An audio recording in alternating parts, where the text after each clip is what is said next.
Assistant டைரக்டருக்கு பிறந்த ஒரு பிள்ளையா எனக்கும் வாழ்க்கையில வறுமைனா என்னன்னு எனக்கு நல்லாவே தெரியும், பசினா என்னன்னு எனக்கு நல்லாவே தெரியும். நான் ஒன்றும் பெரிய மன்னர் பரம்பரையிலாம் வந்துடல. உங்களை மாதிரி தான், உங்கள ஒருத்த மாதிரி தான், உங்க குடும்பத்துல ஒருத்த மாதிரி தான், உங்க புள்ள மாதிரி தான், உங்க மகன் மாதிரி தான், உங்க அண்ணன் மாதிரி தான், உங்க தம்பி மாதிரி தான்.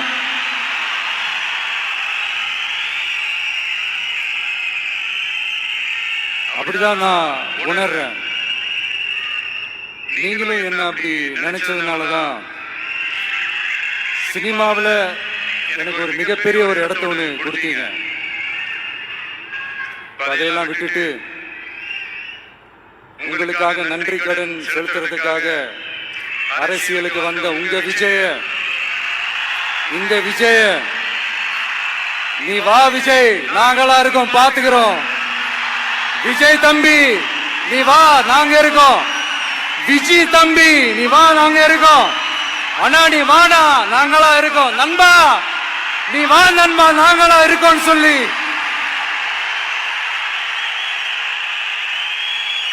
அவ்வளவு அன்பா, அவ்வளவு உறவா என்ன ஏத்துக்கிட்டீங்க. இந்த நேரத்தில் இதை நான் சொல்லணும். இந்த டிராவல்ல, இந்த ப்ராசஸ்ல எனக்கு எவ்வளவோ கஷ்டங்கள், எனக்கு எவ்வளவோ அவமானப்படுத்தினதெல்லாம் ஒரு பக்கம் இருந்தாலும் எனக்காக கூட நின்ன உங்களுக்கும் அதே மாதிரி கஷ்டங்கள், அதே மாதிரி அவமானங்கள், அதையெல்லாம் நீங்க பெருசா எடுத்துக்காம, அதையெல்லாம் நீங்க பொருட்டாவே எடுத்துக்காம, என்னோட வலிகளை, என்னோட வேதனைகளை உங்களோட தான் நினைச்சு என் கூடவே நின்னு இன்னைக்கு சி ஜோசப் விஜய் எனும் நான்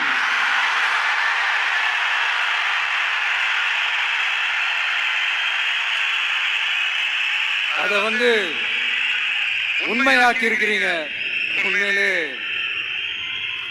என்ன சொல்றதுன்னு எனக்கு தெரியல. என்னுடைய உறவுகளே, என்னுடைய சொந்தங்களே, நான் ஒன்றும் தேவதூதெல்லாம் கிடையாது. நானும் ஒரு இயல்பான ஒரு வாழ்க்கை வாழ்ற ஒரு சாதாரணமான மனுஷன் தான். நான் முன்னாடியே சொன்ன மாதிரி அது செய்வேன் இது செய்வேன் பொய்யான வாக்குறுதிகள்லாம் கொடுத்தவங்கள நான் ஏமாற்ற மாட்டேன். எது சாத்தியமோ அது மட்டும்தான் நான் செய்வேன். இம்மிடியட்டா உங்க மனசுல ஒரு கேள்வி ஒண்ணு வரலாம், அப்ப சாத்தியம் இல்லாததை செய்ய மாட்டாங்களா, செய்ய முடியாதா அப்படின்ற ஒரு கேள்வி ஒண்ணு வரலாம். இத்தனை கோடி மக்கள் என் கூட இருக்கும் போது எது வந்தாலும் பாத்துக்கலாம், என்ன வந்தாலும் பாத்துக்கலாம் அப்படின்ற அந்த கான்பிடன்ஸ் என் மனசுல இருக்கு. இன்னொரு விஷயமும் நான் இங்க சொல்லணும். இன்னைக்கு நம்ம தமிழ்நாடு கவர்மெண்ட் இருக்கிற அந்த நிலைமையை பத்தி நான் உங்ககிட்ட நான் சொல்லணும். கிட்டத்தட்ட 10 லட்சம் கோடிக்கு மேல கடன் வாங்கி வச்சுட்டு போயிருக்கிற இன்னைக்கு அந்த தமிழ்நாடு அரசு இருக்கிறப்போ, கஜானாவை சுத்தமா தொடச்சி வலிச்சு வச்சுட்டு போயிருக்கிறப்போ, தூக்க முடியாத சுமையை ஏற்றி வச்சுட்டு போயிருக்கிறப்போ,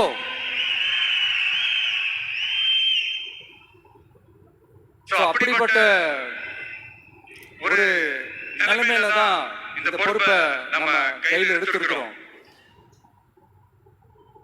உடனே நீங்க நினைக்கலாம், என்னடா இவர் ஏதோ பொறி வச்சு பேசுறாரு அப்படின்னு. அப்படிலாம் எதுவுமே கிடையாது. உள்ள போய் பார்த்தாதான் தெரியும் எது எந்த நிலைமையில இருக்கு, என்ன இருக்கு என்ன இல்ல, எது எந்த நிலைமையில இருக்கு எது எந்த நிலைமையில இல்ல. அதையெல்லாம் பார்த்துட்டு உங்களுக்கு ஒரு வெள்ளை அறிக்கையா அது வெளியிடணும்னு நான் நினைக்கிறேன்.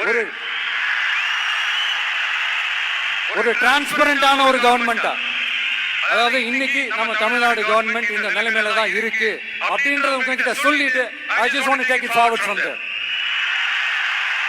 அதைத்தான் நான் முதல்ல செய்யணும்னு நினைக்கிறேன். தமிழ்நாடு பொறுத்த வரைக்கும் யாரையாவது போய் ஏதாவது சந்திக்கணும் அப்படின்னா இந்த மூஞ்ச மூடிக்கிட்டு போய் சந்திக்கிறதோ, இந்த மறைமுகமா உங்களுக்கு தெரியாம போய் சந்திக்கிறதோ அப்படிலாம் நான் செய்ய மாட்டேன். எதுவா இருந்தாலும் வெளிப்படையாக ஒளிவு மறைவு இல்லாம தான் நான் செய்வேன்.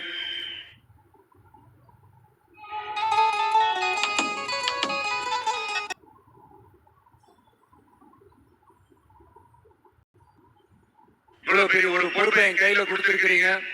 அதே நேரத்துல எனக்கு கொஞ்சம் அவகாசமும் நீங்க கொடுக்கணும்னு நான் ரிக்வெஸ்ட் பண்ணி கேட்கிறேன். நான் சொன்னதெல்லாம் படிப்படியா நிறைவேற்ற நான் ட்ரை பண்ணுவேன், நிறைவேற்றுவேன்.